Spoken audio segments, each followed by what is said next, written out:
माझं नाव अनन्या. मी आणि माझा नवरा अर्जुन आमचं लग्न झालं तेव्हा मला वाटलं आयुष्य आता सुंदर होणार आहे. अर्जुन एक यशस्वी आर्किटेक्ट होता, संयमी शांत स्वभावाचा. त्याच्या कुटुंबातले सगळेजण साधे होते. त्याचे आईवडील पुण्यात राहत होते आणि आम्ही मुंबईत नवीन घर घेतलं होतं. पण लग्नाच्या 3ऱ्या महिन्यात माझ्या आयुष्यात एक विचित्र घटना घडली. एक रात्र अर्जुन ऑफिसमधून उशिरा आला. तो थकलेला वाटत होता. त्याने जेवण केलं आणि झोपायला गेला. मी किचनमध्ये बसून चहा घेत होते तेव्हा त्याचा फोन टेबलावर वाजला. मी फोन घेतला. स्क्रीनवर एक अनोळखी नंबर होता. मी उचलला नाही, पण फोन वाजतच राहिला 3-4 वेळा. शेवटी मी उचललाच. दुसऱ्या बाजूने एका स्त्रीचा आवाज आला. अर्जुन, तू का फोन उचलत नाहीयेस? मी तुझी वाट पाहत आहे. आज येणार ना तू? माझं हृदय जोरात धडकायला लागलं. मी म्हणाले, कोण बोलतंय? दुसऱ्या बाजूला काही क्षण शांतता झाली. मग तिने फोन कट केला. मी अर्जुनला उठवून विचारलं. त्याने फोन पाहिला आणि म्हणाला, मला माहीत नाही कोण असेल, कदाचित चुकीचा नंबर. पण त्याच्या चेहऱ्यावरचा भाव मला काहीतरी चुकीचं वाटलं. दुसऱ्या दिवशी मी त्या नंबरला परत फोन केला, पण तो स्विच ऑफ होता. 2 दिवसांनी मला एक पार्सल मिळालं माझ्या नावाने. आत एक लिफाफा होता.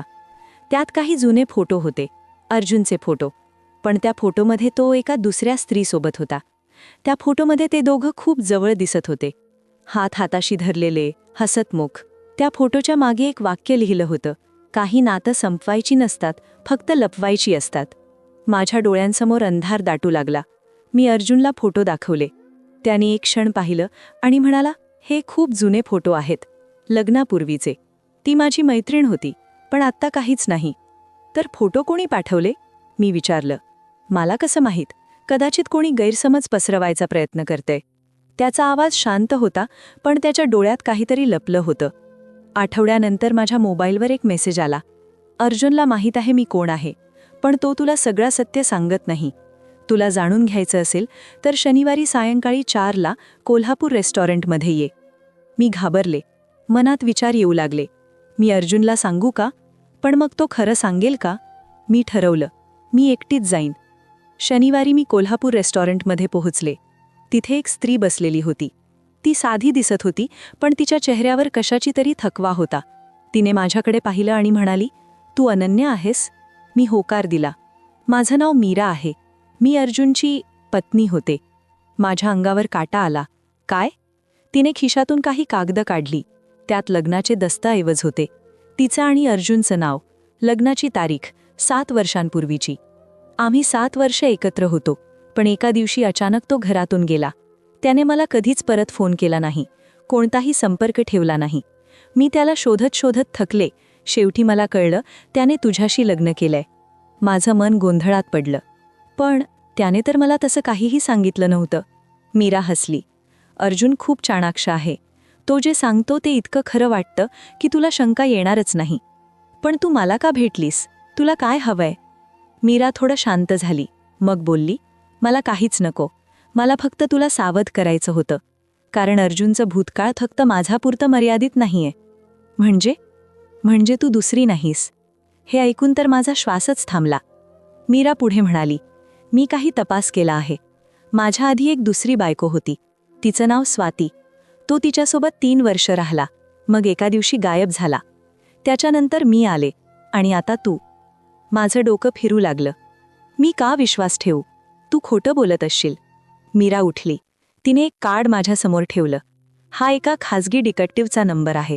त्याच्याकडे सगळे पुरावे आहेत. तू स्वतः तपासून पहा. एवढं बोलून ती निघून गेली. मी तिथेच थरथरत उभे होते.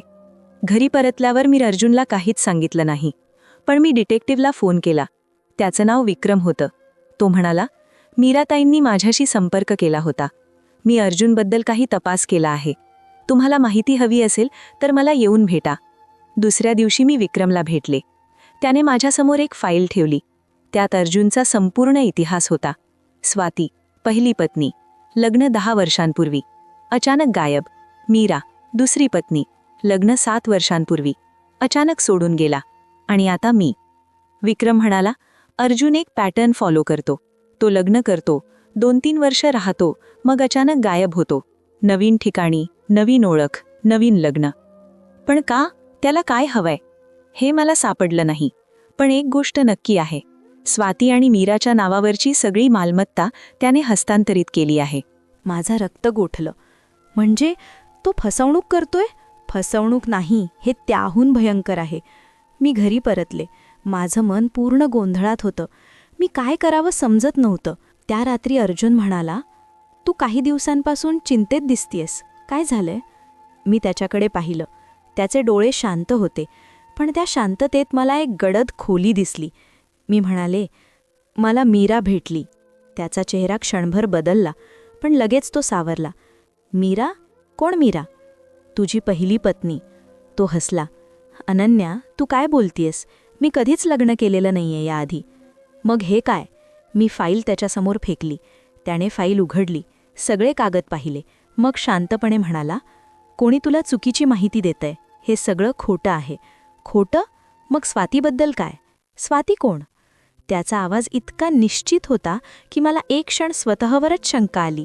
पण मी हार मानली नाही. मी विक्रमला परत भेटले. मला अर्जुनच्या भूतकाळातील सगळी माहिती हवी आहे. त्याचे आईवडील, त्याचं मूळ घर, सगळं. विक्रमने सांगितलं, त्याचे आईवडील पुण्यात राहतात असं तू म्हणालीस. पण मी तपासलं, तिथे कुणीच नाहीये. म्हणजे कदाचित त्याचे आईवडील अस्तित्वातच नाहीत? मी थबकले. तुम्ही पुण्यात जाऊन तपासून पहा. तो पत्ता तुम्हाला सगळं सत्य सांगेल. मी निघाले. अर्जुनला काहीच सांगितलं नाही.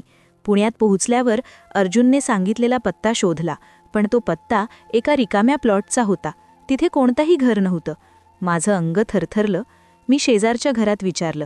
तिथल्या म्हाताऱ्या बाईने सांगितलं, इथे कधीच कोणी राहिलं नाहीये. हा प्लॉट तर 15 वर्षांपासून रिकामा आहे. मी परत मुंबईला आले. अर्जुन घरात नव्हता. मी त्याची सगळी कागदपत्रं शोधायला सुरुवात केली. त्याच्या कपाटात एक लपलेला ड्रॉवर होता. त्यात मला एक जुनी डायरी सापडली.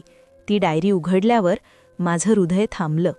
त्या डायरीत विविध स्त्रियांची नावं होती, त्यांचे फोटो, पत्ते, त्यांच्या कुटुंबाची माहिती, आणि प्रत्येकाच्या पुढे एक तारीख लिहिली होती. स्वाती, तारीख 15 ऑगस्ट 2015. मीरा, तारीख 22 जानेवारी 2018. अनन्या, तारीख रिकामी.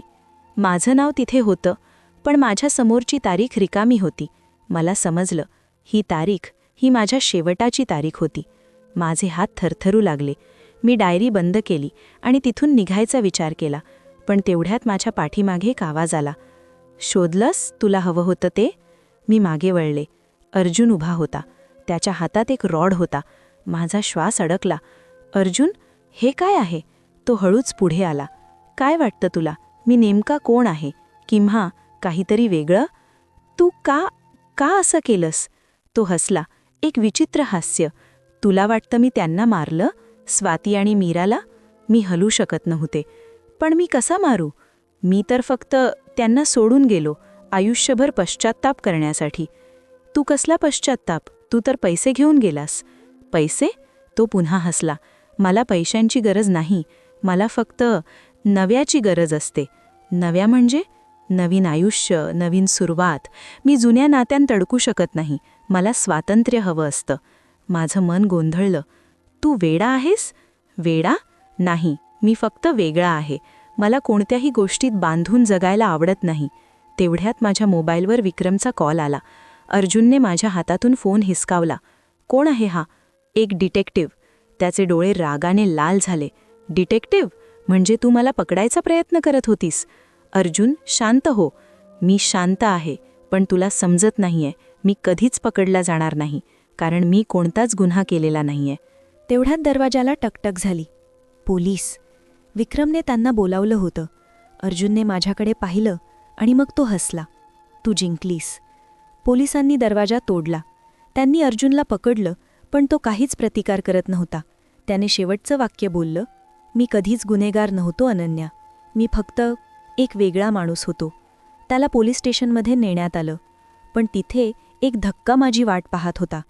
पोलीस इन्स्पेक्टर म्हणाले, आम्हाला काही गोष्टी तपासायच्या आहेत, कारण अर्जुनच्या आधीच्या पत्नींपैकी कोणीही बेपत्ता नाही. म्हणजे स्वाती जिवंत आहे. ती सध्या दिल्लीत राहते. आणि मीरा देखील जिवंत आहे. माझं मन गोंधळात पडलं. मग त्या डायरीतल्या तारखा? आम्हाला तेही तपासायचं आहे. 2 दिवसांनी मला स्वातीचा फोन आला. तिने सांगितलं, मी अर्जुनला कधीच भेटलेले नाही, मी त्याच्याशी लग्न केलेलं नाही, हे सगळे एक षडयंत्र आहे. पण त्या कागदपत्रांत ते खोटे दस्तऐवज आहेत, कोणीतरी माझं नाव वापरले. मग मीराचा फोन आला, तिनेही तेच सांगितलं. मला समजलं, कोणीतरी अर्जुनला फसवायचा प्रयत्न करत होतं. पण कोण?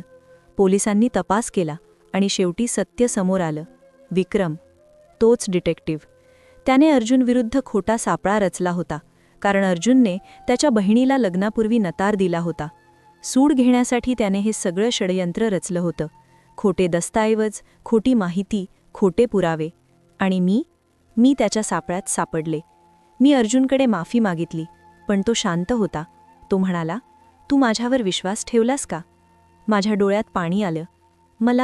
मला माहीत नव्हतं काय खरं आहे. म्हणजे तू माझ्यावर विश्वास ठेवला नाहीस? मी काहीच बोलू शकले नाही. अर्जुनने पुढे सांगितलं, मी तुझ्याशी लग्न केलं कारण मला तुझ्यावर प्रेम होतं, पण तुला माझ्यावर विश्वास नव्हता. तू माझ्यावर शंका घेतलीस. आणि आता मला समजले की नातं फक्त प्रेमावर टिकत नाही, ते विश्वासावर टिकतं. त्याने माझ्याकडून घटस्फोटाची मागणी केली. मी रडले, विनवणी केली, पण त्याने ऐकलं नाही. 6 महिन्यांनी आम्ही वेगळे झालो. आणि आज मी एकटी आहे. मी रोज स्वतःला विचारते, मी जर त्याच्यावर विश्वास ठेवला असता, जर मी त्याला स्पष्टीकरण देण्याची संधी दिली असती, तर आज आमचं आयुष्य वेगळं असतं का? पण आता काहीच उरलं नाही, फक्त पश्चात्ताप आणि एक शिकवण. संशय नात्यांचा नाश करतो, पण एकदा तुटलेला विश्वास कधीच परत जोडता येत नाही. माझं नाव अनन्या आणि मी ती स्त्री आहे जिने स्वतःच्याच शंकेने आपलं आयुष्य गमावलं. मित्रांनो, तुम्हाला ही कथा कशी वाटली ते कमेंट करून नक्की कळवा. आणि तुम्ही ही कथा महाराष्ट्राच्या कोणत्या भागातून बघत आहात तेही सांगायला विसरू नका. पुन्हा भेटूयात अशाच एका कथेसह. तोपर्यंत धन्यवाद.